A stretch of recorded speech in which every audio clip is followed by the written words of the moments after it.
Welcome into this Big Ten Today, presented by Gatorade on this Monday. Dave Revson and Trey Demps with you. Another action-packed weekend, all 14 teams in action, and really heading into the stretch run, shaping up to be an incredible race. And who would have thought at this point of the season, late into February, that Northwestern and Nebraska would be the two hottest teams? And I kept on my promise. I got my purple tie. I'm not taking it off until they lose. But, I mean, this has just been a historic run. So fun to watch as a former Wildcat. It has been remarkable for the Wildcats. They are our big story today. Northwestern won its fifth straight yesterday in Evanston, avenged an earlier loss to Iowa by pounding the Hawks 80-60. Northwestern never trailed in the game, shot 49% from the field, 50% from three. Boo Buie, 23 points, 8 assists.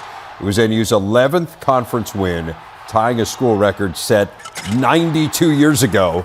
An unlikely story, to say the least, Trey. They left very little doubt in this one. This was complete domination. Yeah, I mean, it was a complete domination with isolation basketball. I mean, I almost felt like I was watching an NBA game out there, because essentially what Northwestern was doing was just getting the mismatch on the player that they wanted, whether it was Peyton Sanford, Diggs, whoever it would be, Rabracha on switches, on pick and roll situations, and just attacking one-on-one. And what I loved about it was they weren't attacking one-on-one all the time to score. They were attacking one-on-one to make plays for others. Usually when you see a team play that much isolation basketball, you wouldn't normally say that they had 15 assists, but that's what they had. They had 15 assists. They did a good job, Boo Buie and Chase Audige, mainly Boo Buie, getting into the paint, finding guys. He had a lot of hockey assists, and guys were able to knock down perimeter shots. And I also thought Northwestern did a really good job on the defensive end of closing out on the shooters. Iowa shot 3 of 24 from three in their last matchup. Look, Northwestern, they help a lot, they gamble, they pressure and take some chances on the defensive end. And I thought they got burned at Iowa City in their last matchup. I thought they did a much better job of closing out the shooters, getting out to Chris Murray, Peyton Sanford. And they did a really good job on Chris Murray as well in penetration isolation situations. He only had 5 points in the second half, really built a wall and didn't allow him to get downhill. The defense remains the cornerstone of this team. But as you said, offensively, they were so much better, really, even than they were in these two big wins earlier this week, or last week, I guess, technically now, against Purdue and Indiana. The offense was not the story in any of those games. It was, to a large extent, I thought, the story yesterday. Again, contributions from a number of players. Ty Berry finally got going from three-point range after he had struggled since that huge breakout against Nebraska. But I also thought, for the first time in a while, they were able to actually dump the ball to the post and get some points from those guys. Matthew Nicholson, mainly his stuff comes on dunks. He had a couple low post moves where he was able to finish through contact, and Titus Verhoeven as well, able to do that. So all of a sudden, if you can score on the blocks,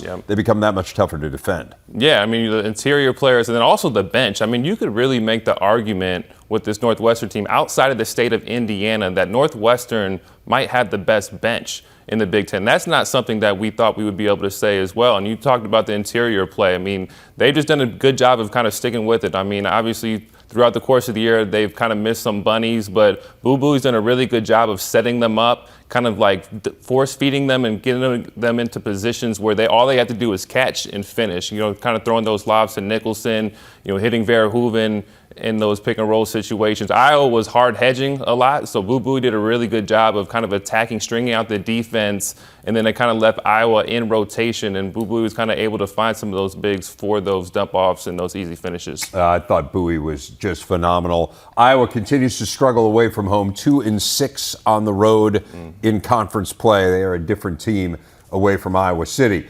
A week ago was Purdue losing at Northwestern, first of two straight losses for them. Fell at Maryland as well. Kind of took their frustrations out, I thought, a little bit yesterday on Ohio State. Yeah, I wouldn't want to be Ohio State in that type of game. I mean, they lost those two games. I mean, Purdue was just a game that they had to win. And not only did they have to win, they had to play well. But I liked the way that Ohio State came out and played. I thought they came out with a lot of fight, pressured the ball. I mean, the first few possessions, they forced some turnovers. But I thought Purdue did a really good job kind of settling down, handling the pressure. Braden Smith and their guards did a good job, I thought, of just kind of making plays and reading the defense. If teams are going to pressure you and extend their defense, Roddy Gale was picking up full court. Some of their other guards were picking up full court. You got to just attack and then be able to play kind of random drive and kick basketball, not rely so heavily on those sets. And I thought they had a good balance of running good sets, but also just attacking pressure. But ultimately in this game, I mean, you had Isaac Likely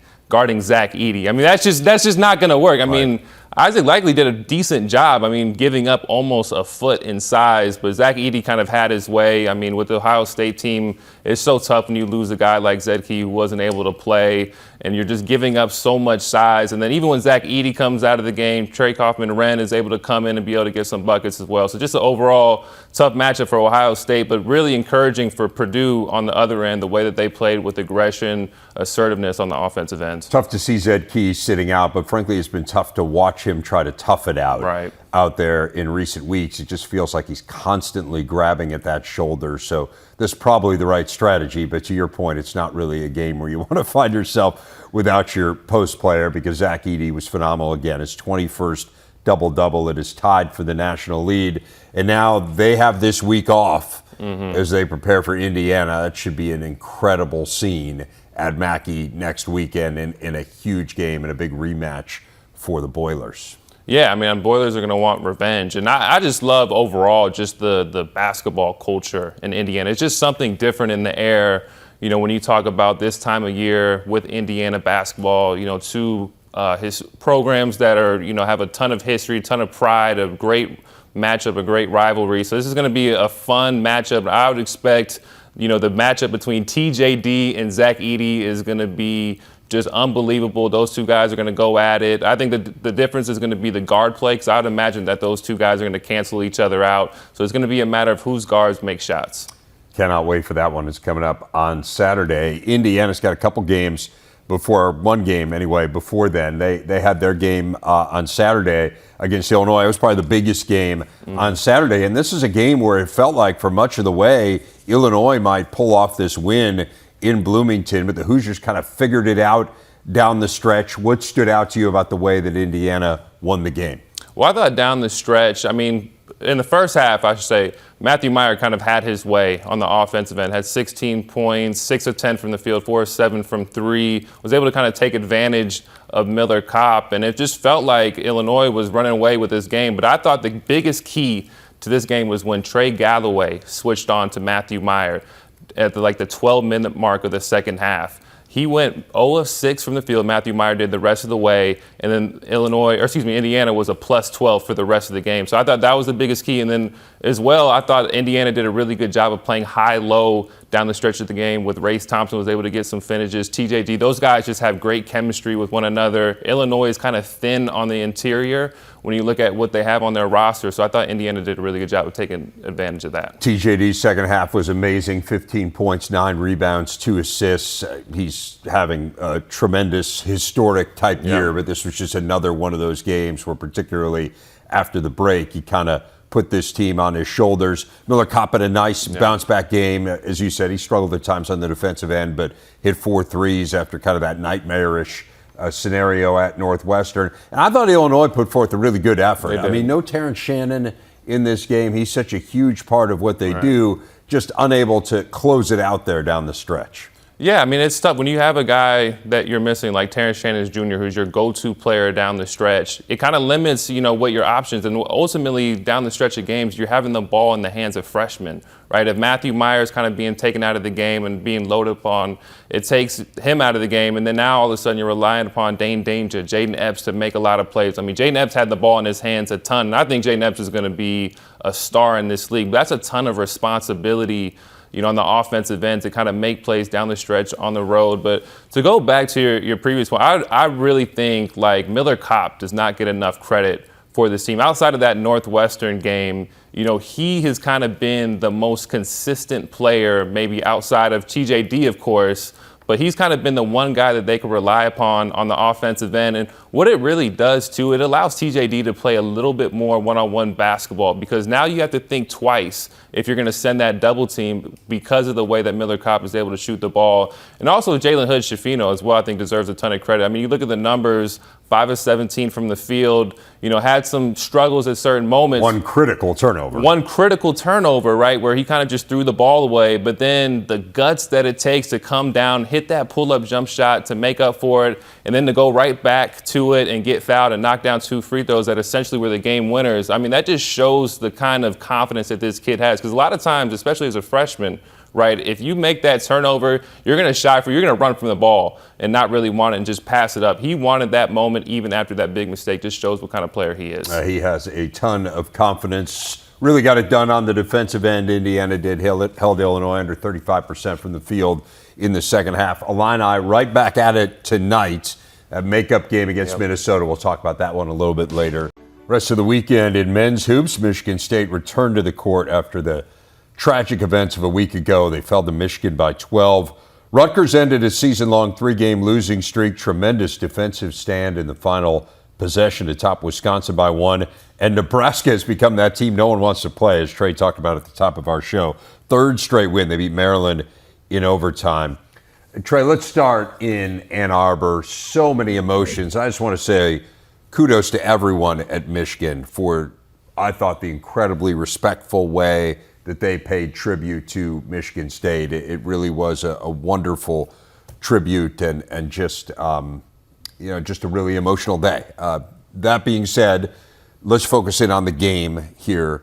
A 12-point win for Michigan. They went on a 12-0 run at the end of the game. And you think about the players who got it done, right? Terrace Reed, Doug McDaniel, Kobe Buffkin. I mean, they just got so many contributions across the board. Yeah, I think that's the story of this game, is just how special this young core for Michigan is, right? You talk about Doug McDaniel kind of setting the tone in this game, scoring the first 7 points of the game, kind of being a pest on the defensive end, picking up Tyson Walker, A.J. Hogarth, doing a really good job defensively on them. And then Kobe Buffkin, I know he's a sophomore, is really starting to come into his own as well, kind of being that secondary go-to guy on the perimeter, a guy that you can give the ball into his hands and he can go make a play. And then, as you mentioned, down the stretch in the second half, I thought the MVPs were Will Shetter and Terrace Reed. I mean, those guys played incredible. I mean, Shetter had 7 points in that second half, made some key plays on the offensive end, creating off the bounce. And he does a lot of the things that don't show up on the stat sheet, setting good screens, being a good weak side defender,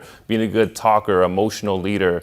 I think he's going to be a key piece to this Michigan team going forward. And how about Terrace Reed, too? I mean, 8 points in the second half, 4 offensive rebounds. And what's so special about him is you can play him alongside Hunter Dickinson, right, where he could play the 4. He can switch out, and he has the lateral quickness, even though he's a bigger guy, to get out and guard some of those quicker guards. I mean, even one of the last possessions of the game that kind of sealed the game, he's out guarding Tyson Walker on the perimeter, is able to get that contest and be able to force a tough shot. So I really love this young core for Michigan. I think they're going to have a lot of success for years to come. I think that was the story, what we saw in this game. Still a chance here for Michigan. I realize it's a long shot, but from their point of view, hey, you've got 3 quad 1 opportunities left. I understand they're all very difficult games here coming up, 3 quad 1 road games, but that's what you need when you're in the spot like they are. So we'll see whether or not they can figure out a way to get into that conversation here heading into Chicago and then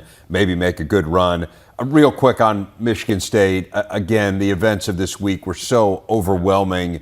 It's just so hard to even imagine going out there and playing with everything that's kind of been hanging over their heads. What did you make of the Spartans' performance? First of all, what you just said, I mean, the courage that it takes to, to go out there and play a game like this in light of the events. And they really competed and made this a game. I mean, I can't imagine what it's like to have to go out and represent the university, right? And to try to bring some light of hope in light of the situation that occurred this past week. And so I'd tip my hat off to the program, to Tom Izzo, to leading those guys and just kind of getting them ready to play and to compete. And I think the biggest thing, though, from a gamesmanship standpoint is just I think this team is going to need consistent guard play, I think, on a nightly basis, just because they don't have the depth on the interior, right? I mean, in this game, they had their backcourt had 9 points off 4 of 11 shooting in the second half, right? I think that's going to be one of the biggest things for this Michigan State team moving forward is those guys, Tyson Walker, Akins,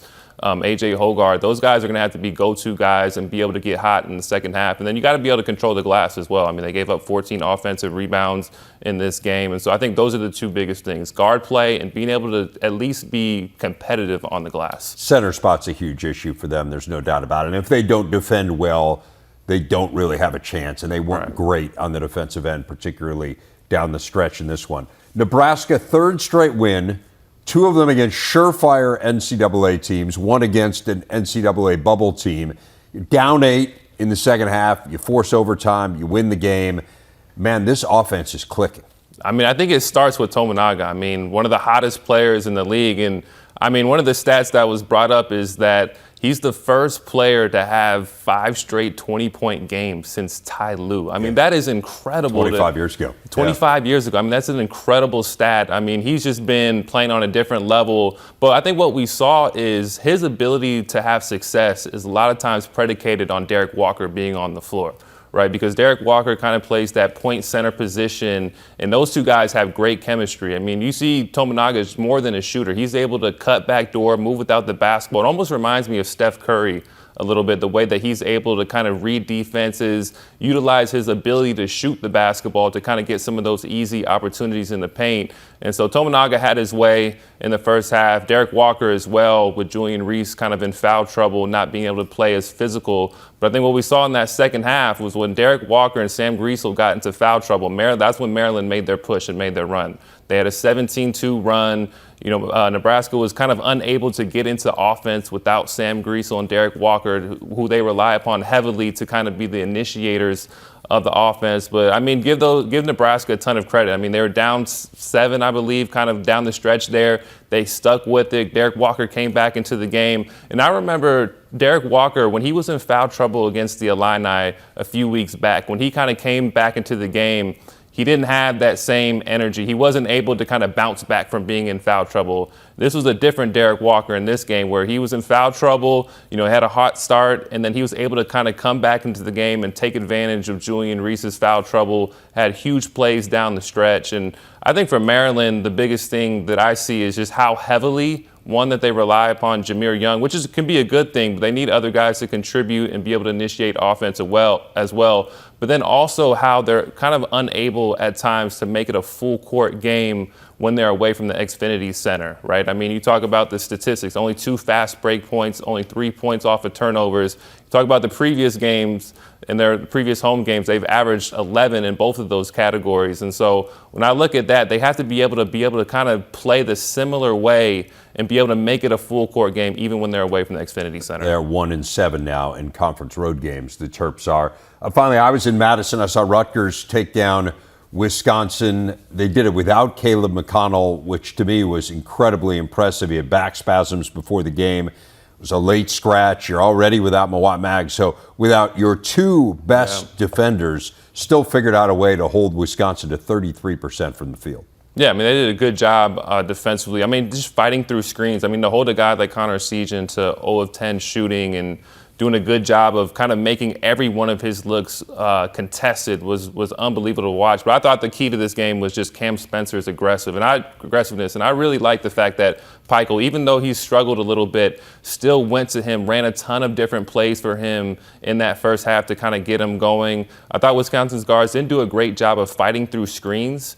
And so a lot of times Cam Spencer was able to get open in those situations. And then also on pick and roll situations where the Wisconsin guards didn't do a great job of fighting through screens. And then there was a lot of mismatches on the interior where they had to switch those pick and rolls. And Cliff Amore had a guard on him, and he was kind of able to have his way in the paint. So I thought that was a big key for this game. But yeah, it was great to see Rutgers get back on track. And I think most importantly, to see Cam Spencer get back on track as well. He was tremendous. 22 points, 19 of them in the first half. Wisconsin just has so much trouble generating easy baskets, and that really showed up in this game to me. Yeah, and I mean, Tyler Wall's health, I think, has just been He looked better, though, I would say. Did. Stephen and I commented on it during the game. It did feel like, but no, there's no doubt. And in talking to Greg Gard before the game, he's like, he's not close to 100%, and it's been tough. I think sometimes when you don't have the health, like you can do it for a few possessions here and there, but then that ankle starts to kind of, you start to feel a little bit. And I think it just shows in the fact that he only had 5 field goal attempts, didn't take a field goal the last 13 minutes of the game. That's not Tyler Wall. I mean, we've seen Tyler Wall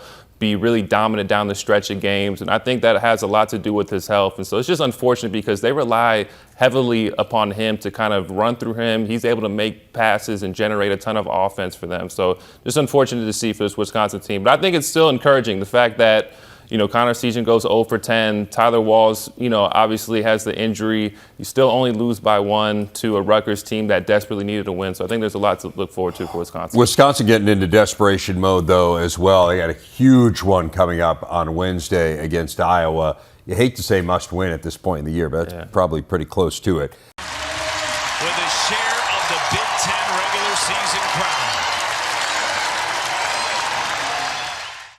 What a day in Bloomington yesterday. The Hoosiers cutting down the nets after pounding rival Purdue in front of a sellout crowd of more than 17,000 fans.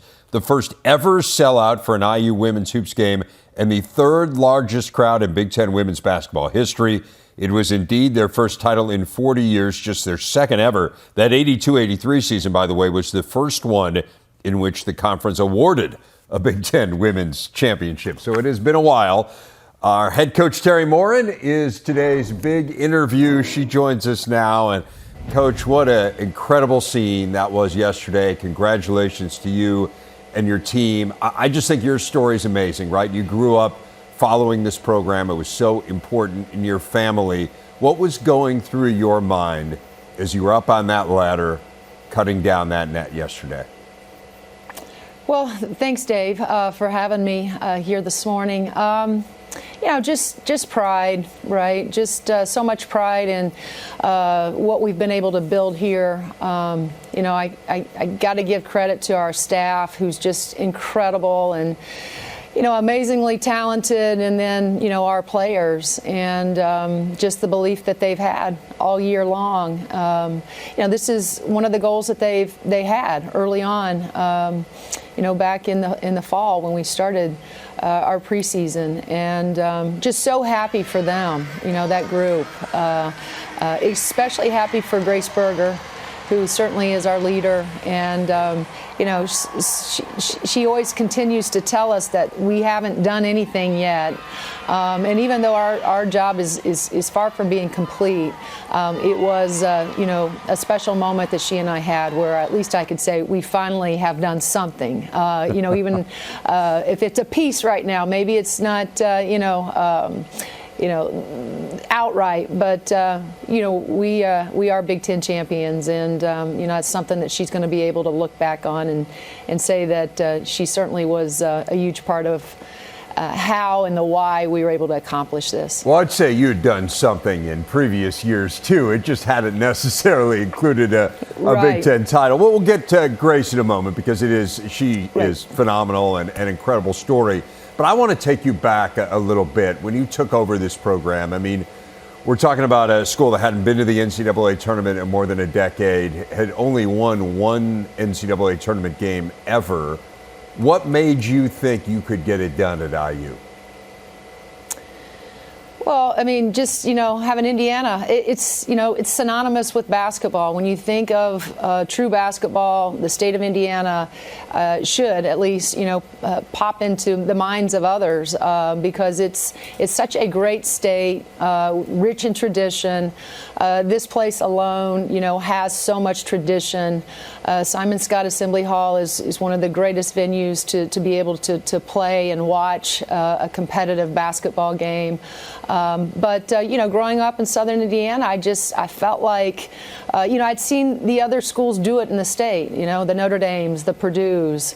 And I kept saying to myself, why not us? And we certainly can accomplish this. It may not happen as fast as certainly the fans would like for it to happen, but if we do it the right way, if we find the right players that fit our staff, the sky's the limit for this place. We have everything we need in order to be successful, and the most important ingredient is those players. And we were able to find the players that fit us in the work ethic and the belief and the vision, sure enough, it's a start. It's your first one is always, as Coach Dunn told me last night, is the most special one. But now it's, the work is far from being done for this year, and as we move forward in our program, we want this to be the norm inside of our program. I was really moved by the scene in the stands with you and your family afterward. I know your dad in particular has been a huge part of this program. He's constantly around the program. He is the person who instilled in you and your siblings a love of basketball. What did it mean to share that moment with your family in general and with him in particular? Well, it's great. You know, and again, I would be remiss if I didn't, include my mother in that as well. I mean, just, two parents that, when I say blue collar, I mean, they define blue collar in terms of their work ethic and what my siblings and I would watch every day, and them leaving, the house in order to go to work. And, they instilled a great work ethic, in all of their children. But as I mentioned on the, the special that they did, also this word love. I mean, it's real. And for them to, my brother was in from D.C. and, all of my extended family also was there. And so to be able to share a moment like that, with your father who's sort of, watched our program grow and has been through the trenches, the ups and the downs that you go through, and how hard it's been, and that's the thing that he knows, because I tell him all the time, winning is so hard, and so it's always a special moment when, and that's what I loved about this. I loved that we could share it not only with my family, but our IU family, our fans, the 17,000 that were there yesterday afternoon. You couldn't have written a better script to be able to share this championship with families, but all of Hoosier Nation as well. Well, Hoosier Nation showed out in force. I do want to ask you about the crowd. I mentioned off the top it was the first sellout of Simon Skjodt Assembly Hall in Indiana women's basketball history. And it's not just the game there, right? I mean, the game at Purdue, you guys sold out as well. There's incredible enthusiasm surrounding Iowa women's basketball, just kind of writ large in this conference. It seems like we're kind of entering, or maybe in the midst of, a golden age of Big Ten women's basketball. What does it mean to have this kind of broad fan support for the sport as a whole, which I know you feel so strongly about? Sure, I do. We have a responsibility, but we as head coaches and staffs and players, we're always trying to grow our game, and I think it's been so unbelievable, the crowds that not only we, but you nailed it with Purdue and Iowa and Ohio State. Again, it's such a great league. And for us to be, having the turnout, and I think the nation, nationally, everybody's paying attention, as far as what's the Big Ten doing that's so special that they have these incredible fans. And I think some of that is not us. It's the marketing, that we're doing. It's certainly the players and the winning programs, but you have to have help. You have to have people in place that are going to market, the games, and then there's the challenge, right, of getting those fans in the seats. So I think it's a collective effort across the Big Ten right now, because there's a sense from us, the league, that we are this year the best league in the country. And I think the numbers prove it night in and night out that we're playing in front of sold out crowds because it's high-level basketball. There's great players, there's great staffs that are involved, great programs, rich in tradition, and people want to come out and watch high-level basketball. What does it mean to the players? I mean, the fact that people were lined up at 4:30 in the morning, literally 4:30 in the morning for that game. Certainly the players are well aware of it. What do they say among themselves and with you and your staff? Well, they would be the first ones to tell you that, what an incredible environment it was, but how important they are to the success that we've been able to have, the energy that they provide. They get us to the finish line. I think that those are the memories. The wins they'll remember, but the crowds they will remember as well. This team will, be the ones that have the memory of having the first sellout, inside of the history of Indiana women's basketball. And, we've had a lot of historical moments, as you know, Dave, here in our 9 years. But, to be able to play in front of the crowd that we were able to yesterday will be a memory that I know I won't forget. But, certainly I know our kids are still talking about this morning. I do want to get back to Grace Berger. You talked about her right off the top. You were very emotional in the postgame when you were asked about her. Right. Can you put into words what Grace Berger has meant to this program? Well, I said it, she had this belief, and I think that's one of the greatest gifts that you can give someone is they believe. And she believed in our program. She believed in our vision of what we, wanted to accomplish in this program. And, she will be one of the most skilled, talented players that I will ever have the opportunity and privilege, of coaching.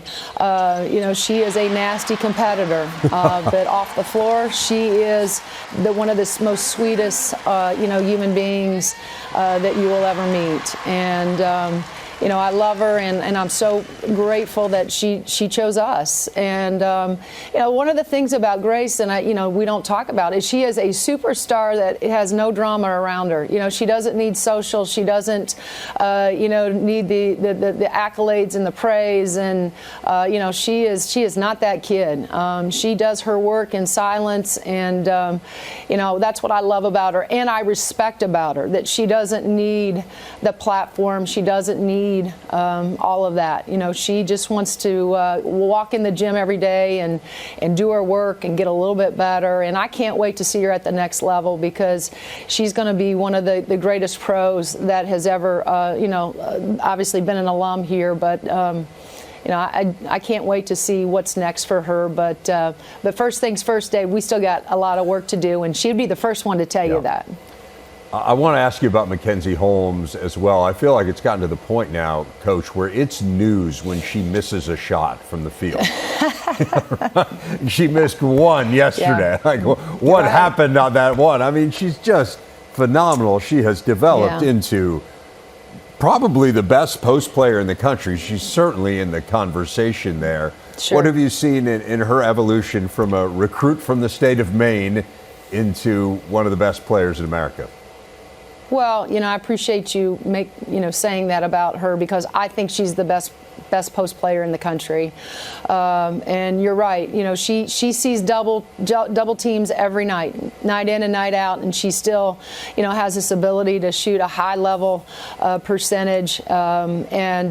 She's just continued, her confidence, her knee, everything health wise. She is playing at an All-American level, and she's such a great story, right? Because she's the kid that you found back. There's 100 courts, and she's back on 89, right? She's not on the circuit where you're going to the premier courts to watch a high-level, recruit. You have to go back to 89 to find the main firecrackers, by the way. You watch her and you fall in love with her commitment to running the floor. She had that footwork, it was has been God-given to her, soft hands, and you're like, wow, this is a kid that I think has potential to become a really good player. And, the secret was to not let tell anybody else about her, right? That maybe, you could recruit her and no one else had seen her on the circuit, but we did. And, that's why she's such a great story from the state of Maine.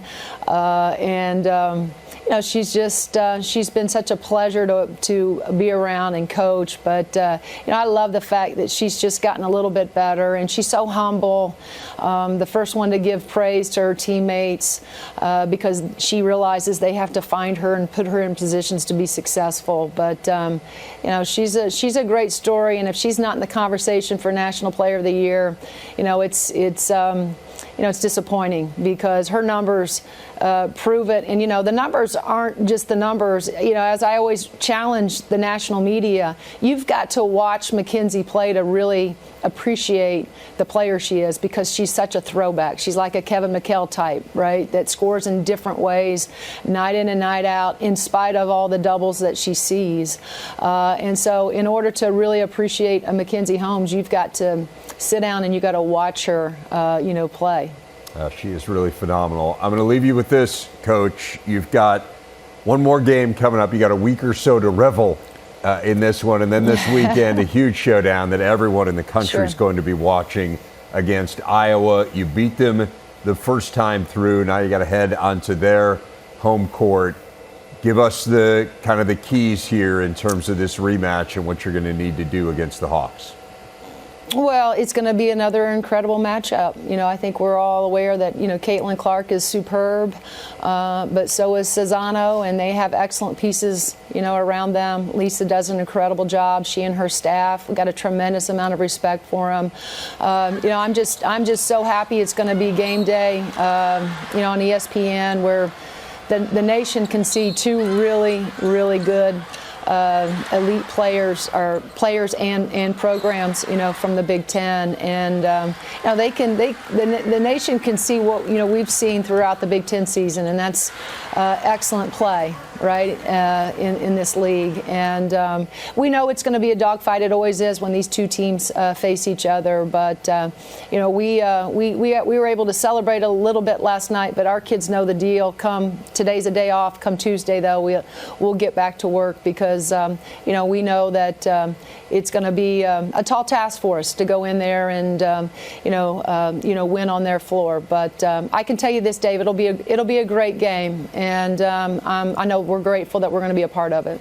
We are looking forward to watching it. I know it will be a great game. It has been an incredible ride. Really happy for you, Coach. Congratulations on all you've accomplished, and looking forward to seeing what's to come here for the Hoosiers down the road. Teri Moren, head coach of the Big Ten champion Indiana Hoosiers. Thank you. Big Ten standings: Purdue, Northwestern, Indiana, the three teams with double-digit conference wins. It's a log jam from there. Four teams at 9 and 7. Illinois with a chance to join them tonight. Wisconsin, Penn State, Nebraska among those trying to avoid a Wednesday game in the Big Ten tourney. Our big stat presented by Gatorade, focusing on those second-place Northwestern Wildcats after inarguably the greatest week in Northwestern history. They've hit 20 wins for just the fourth time ever. Their next conference victory will give them their most ever. They have 7 Quad 1 wins. They also have 2 at the very top of Quad 2. Could end up being 9 before all's said and done. Trying to finish in the top 2 in the league for the first time since 1959. And hot off the presses, they are ranked number 21 in the country. It's the latest in the year they have ever been ranked in the history of the program. 2 weeks ago in the regular season, we're calling this 2 weeks notice. What you're watching with a bunch of Big Ten teams in these final couple weeks, starting with the Cats. I think with the Cats is approach, right? I think they have a decision to make, kind of how they want to play out these last few games, and then also into the Big Ten tournament as well. I think the biggest thing is, do you want to just say, all right, we made the NCAA tournament, we're a lock, we're good, we can kind of, put it on cruise control, or do you want to make a push into possibly putting yourself in position to win the league? And I think it's going to be the latter. I mean, I love the way that Boo Booey's leading this team, Chris Collins as well. I think one of the things I noticed, those two guys in particular are holding everybody accountable still, even for small defensive mistakes. They're adamant, they're yelling, they're still, they haven't packed it in terms of just saying, all right, we're the kind of the Cinderella team of the season. They've kept that edge, they've kept that identity. I think that's what I want to see from Northwestern to continue. Really tough schedule ahead. 3 Quad 1 road games. Remember, they've never had a double bye in the Big Ten tourney. See if they can hold on to that. The team they beat yesterday, Iowa, has a tough stretch as well. They've got road games coming up still at Wisconsin and Indiana. What do you make of where the Hawks stand? I think they're in a good spot as long as they can keep the ball in front of them. They've just struggled when they haven't been able to keep the ball in front of them. I mean, over the course of the year, they're last in the conference and one of the bottom teams in all of college basketball in guarding the pick and roll. They give up 30 points per game in the paint, which is second to last in the Big Ten. So I think if they can just kind of be solid defensively, they don't have to be one of the top teams defensively, but if they could just be solid and keep the ball out of the paint in pick and roll situations, in isolation situations, I see them making a big push going into this later in the season. Talk about how big that game against Wisconsin is for the Badgers, equally big for the Hawkeyes as they try to make a push for that double bye. And speaking of Wisconsin, mentioned Rutgers beat them this weekend. Rutgers has a very favorable schedule down the stretch. What are you watching from them in these last 2 weeks? I think they need Paul Mulcahy to be the Paul Mulcahy that we all know that he can be, right? I mean, there's times where I feel like he's such an unselfish player that he gives himself up or is really focused on the defensive end. I think down the stretch here, going into the Big Ten tournament, these last few games, they need him playing at a high level to build that momentum so that they can make a push and make a run in the NCAA tournament. They've got Michigan and Northwestern at home, at Penn State and Minnesota. BartTorvik.com says third easiest schedule remaining in the Big Ten. Mentioned Michigan on that slate. The opportunities are certainly there for the Wolverines. I guess the question honestly just is here in these last 2 weeks, are they good enough to take advantage? I think they are, just because of what we talked about in the last segment. I mean, they have a young core that kind of just plays free, that has high basketball IQ. I think one thing I'm looking for is the health of this team. I mean, Terrence Williams III, Jet Howard obviously went down in that game. So I think that's going to be key to get those guys back. But I really like the young core, even if those guys kind of are injured for a little bit longer, because those guys just are competitors and they know how to play the right way. They know how to play within Juwan Howard's system. So I like what they have going here down the stretch. Third toughest remaining schedule for them, but again, they need it because they need more quality wins on their resume. Maryland has the second easiest remaining schedule in the league. I don't think it's a stretch to say the Terps could win out here and really put themselves in a great spot. So what are you watching here down the stretch? I don't care about what they do at the Xfinity Center. All I care about is what they do away from the Xfinity Center. And I look at their road games that they have remaining at Ohio State, at Penn State. If I'm Kevin Willard, those are must-win games for my program just to get me confident, get my team confident going into the Big Ten tournament, going into the NCAA tournament. I think arguably you can make the argument that this is the best home team maybe in all of college basketball with the way they play. And I just want to see them make things a full court game away from home. Double bye would be pretty amazing for them. Yeah. Remember, they started 1-3 in the conference. It didn't seem like it was trending in a great direction after they got off to the really hot start in the non-conference slate. So we'll see whether or not they're able to turn it on with a couple of those road games, as you mentioned, in places where it would seem like they should be able to win.